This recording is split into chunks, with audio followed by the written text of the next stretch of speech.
One of the great things about art is it's sort of this snapshot of when it was made. And then you can see these successive windows into the present from different views.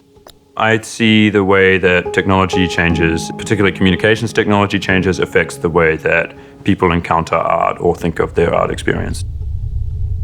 I think we're kind of only at the beginning of that.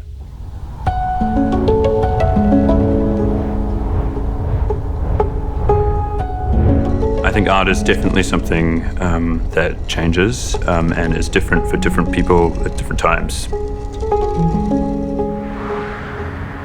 We could be at a kind of a crossroads with art and technology where art's often a bit late, for example, as a space. But if we look at what's happened to journalism, we might be able to think about what might happen in art. The filters that come into framing the experience of journalism have evaporated. So if we think about what that might mean in terms of art, well, maybe those filtering systems, those kind of curatorial systems that have been in place for a long time in art get disbanded, then we might also see the growth of more attention-grabbing forms of making work become more visible. Maybe art will become a more spectacular experience, a faster experience, a more kind of punchy experience. I think questions of legitimacy will also enter into art potentially more in that same way. Why should we listen to these experts? One of the kind of benefits of the dissolution of the centralized filter is that more marginalized voices reach visibility. But you can get the flip side too. There's conversations in the development of AI, so in machine learning, and those type of systems go into journalism and shaping conversations as well.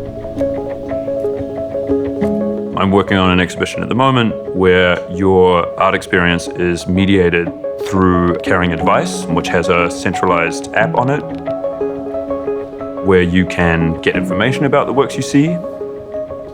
You can also interact with it in a similar way to people are used to interacting with these things on a Facebook feed or an Instagram feed, where you can like and dislike artworks. And there's a sort of a different kind of communication that's going on with the museum as well as an institution there, because it can quantify your relationship with the work that you're looking at.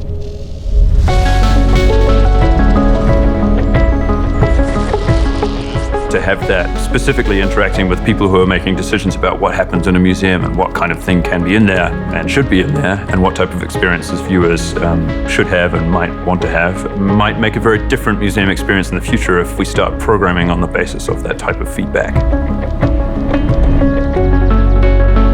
We should be very aware of who's defining the metrics and whose interests are served by the types of metrics that get paid attention to and who's don't. And if we keep focused on that, then we have the possibility of opening things up rather than closing things down.